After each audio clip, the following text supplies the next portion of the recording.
다산 정약용은 1762년 8월 5일 경기도 광주부 초부면 마제리에서 태어났습니다. 여기는 오늘날 남양주시 조안면 능내리 두물머리가 되는 것이죠. 하필 영주의 노여움을 산 사도세자가 뒤주 속에 갇혀 죽는 해에 정약용이 태어났던 것입니다. 그는 어릴 때부터 학문의 두각을 보였습니다. 그는 7살 때 산이란 한 시를 지었는데 그의 아버지가 이를 기반으로 산미자집이란 시집을 엮어주지 않았겠습니까? 작은 산이 큰 산을 가렸네. 멀고 가까움의 지세가 다른 탓이지. 글재주는 물론 사물의 이치를 꿰뚫어보는 생각의 깊이가 느껴지지 않습니까? 다산이 천연두를 알아 오른쪽 눈썹 위에 생긴 흉터로 인해 눈썹이 세 갈래로 나뉘어진 것처럼 보였는데 동무들이 이를 보고 산미라고 놀려먹는 데서 비롯합니다.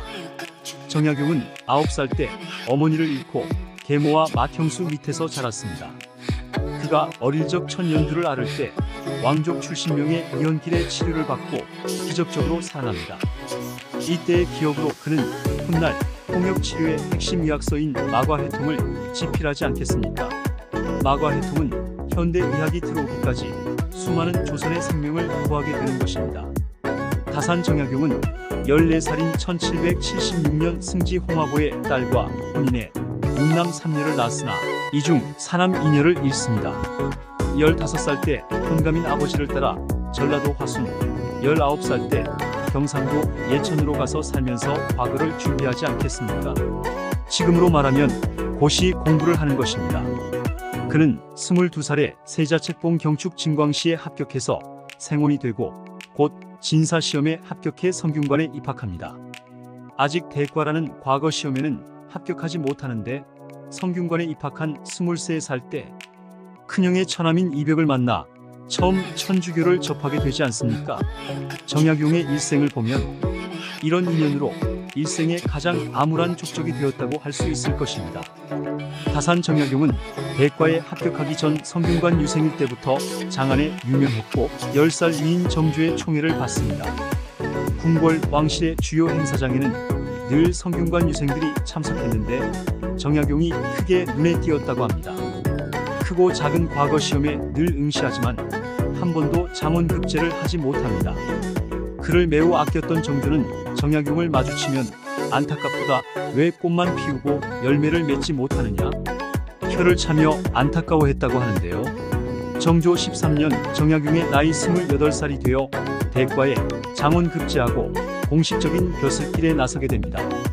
이후 정조와의 사이에 끈끈한 인연을 맺고 마치 운명 공동체처럼 가까이 지내지 않겠습니까?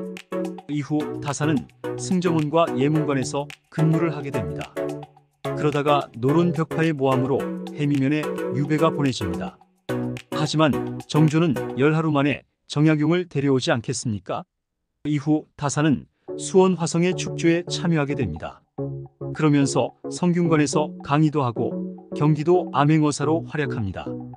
수원 화성 작업에 참여한 이후 정약용은 사간원, 홍문관 등 요직을 역임합니다.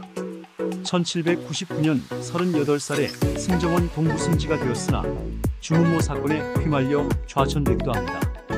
그리고 형조 참의가 되었지만 곧 탄핵이 되지 않습니까? 당시 정약용은 자명소라는 글을 올리고 스스로 사퇴를 하게 됩니다. 그때나 지금이나 정치판은 온갖 모략과 협작, 탄핵이 판을 치지 않겠습니까? 우리 민족만의 일은 아니겠지만 탐욕이 가득한 인간들의 현실일 것입니다. 정약용을 시기하고 질투하며 모략하는 관리들이 많았습니다. 천주교 신자이며 주작을 반대하고 서학을 탐독한 이벽과의 교류는 위험한 행동이었습니다. 또한 주문모 사건 연루는 정치판의 화약고나 다름이 없는 것 아니었겠습니까? 그러나 위기의 순간에 정조라는 큰 힘이 있었습니다. 그런데 정조 24년 1800년에 정조가 승하하면서 다산 정약용에게 위기는 현실로 다가왔습니다. 승하와 동시에 영주의 계비 정순왕후 김씨는 천주교 탄압령을 내립니다. 신유박해가 시작된 것입니다. 정약용, 정약전, 정약종 삼형제가 천주교 사건에 연루된 것 아니겠습니까? 그의 두 형들은 이미 유배를 간 상태였습니다. 다산 정약용의 유배 인생이 이렇게 시작하는 것입니다. 그런데 사실 정약용 유배의 배경에는 그와 악연이 있는 서용보라는 인물이 있었습니다. 정약용은 암행어사를 하던 시절에 경기 관찰사인 서용보가 땅을 불법으로 소유한 사실을 밝혀냈던 것입니다. 이를 계기로 서용보는 정약용을 헐뜯고 모략하기 시작하지 않겠습니까? 다산의 유배를 3년 만에 풀어주려고 할 때도 악착같이 막은 인물이 서용보라는 인물이었습니다. 좌의정으로 영전한 서용보는 자신이 벼슬을 마치던 1818년까지 무려 18년이나 다산, 정약용의 유배를 풀지 못하게 가로막았던 것입니다.